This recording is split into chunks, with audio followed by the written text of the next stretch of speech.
20대 국회가 개원한 지 벌써 한 달이 다 되어가고 있습니다. 의장단에 이어서 상임위원회를 이끌 위원장과 간사도 결정이 됐는데요. 네, 산업자원통상위원장은 광주 동남각 지역구에 국민의당 장병환 의원이 맡게 됐습니다. 오늘 이슈와 사람에서는 장병환 위원장을 만나봅니다. 안녕하십니까? 네, 안녕하십니까? 네. 자, 나라 안팎으로 상당히 어려운 이때 아주 중책을 맡게 되셨는데요. 특히나 우리 지역 같은 산업 기반이 좀 약한 곳에서는 더 의미가 있는 것 같습니다. 소감 말씀 부탁드리겠습니다. 네, 국가적으로는 조선산업, 해운산업과 같은 기존 산업의 구조조정이 과제로 떠오르고 있고, 우리 광주 전남 지역적으로 볼 때도 새로운 일자리를 창출하기 위한 신산업의 육성이 아주 시급한 질정입니다. 이렇게 국가적이나 지역적으로 과제가 산적한 시점에 산업통상자원위원장의 중책을 맡아서 어깨가 무겁습니다만은 이 주어진 업무를 아주 또 잘 수행하겠다는 그런 각오를 가지고 임하고 있습니다. 네, 광주시의 최대 현안 사업은 자동차 100만 대 생산기지 조성인데요. 지금 정부의 예비 타당성 조사가 시작이 됐습니다. 장 위원장님께서는 이 사업에 대해서 어떤 도움을 주실 수 있으실까요? 네, 우리 시민들이 자동차 100만 대 사업에 대해서 많은 관심을 가지고 있다는 것 잘 알고 있습니다. 다만 이 부분에서 좀 말씀드리고 싶은 것은 자동차 100만 대 조성사, 특히 완성차 100만 대 조성에 대해서는 이미 좀 타당성이 없는 것으로 사실은 결론이 났고, 지금 정부에서 타당성 조사를 진행하고 있는 것은 차세대 자동차 부품 산업단지 조성에 관한 예비 타당성 조사입니다. 이런 부분에 대해서는 지금 부총리나 실무를 담당하고 있는 담당자들과 저희가 오랜 인연을 가지고 있기 때문에 국가 균형 발전 차원에서 반드시 이 자동차 부품 산업의 육성이 이루어져야 한다는 점을 잘 설득을 해서 좋은 결과가 나오도록 협의를 하고 있습니다. 한 가지 좀 강조하고 싶은 것은 광주형 일자리 사업과 같은 그 새로운 모델에 대해서 이 사업의 성패가 좀 달려있는 만큼 시민들도 좀 이 광주형 일자리 사업이 가시적인 성과를 나타낼 수 있도록 많은 그 협조가 필요하다고 생각됩니다. 네. 앞으로 이제 우리 지역이 소위 말하는 먹고 살기 위해서 이제 산업 체질 개선도 필요하다고 보이는데, 장 위원장께서는 그동안에 신재생 에너지 같은 그런 산업을 강조하셨어요. 거기에 대해서는 또 어떤 생각이십니까?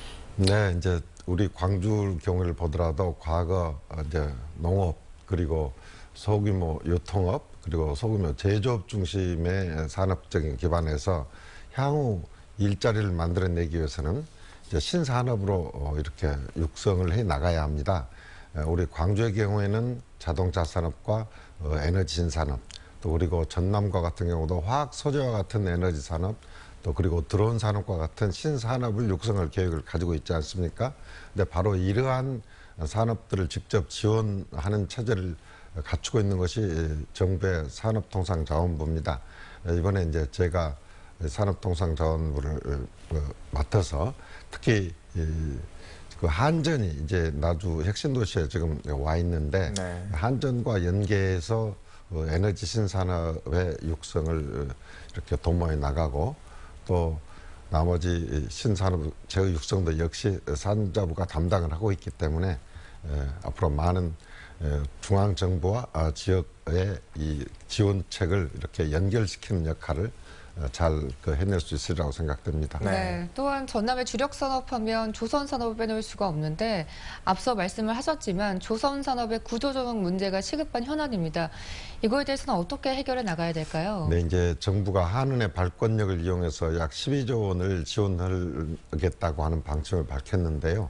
사실 조선산업이 일시적인 그 불황이 아니고 구조적인 경쟁력의 문제가 있기 때문에 이런 금융 지원만으로는 사실은 미래의 어떤 지속적인 성장을 담보하기 어렵습니다. 따라서 기존 산업을 이렇게 구조정한, 조선산업과 같은 기존 산업 구조정한 것과 동시에 새로운 성장 산업을 발굴 육성을 하는 것이 과제입니다. 또한 조선산업과 같은 구조조정도 지금과 같은 그 발권력 이외에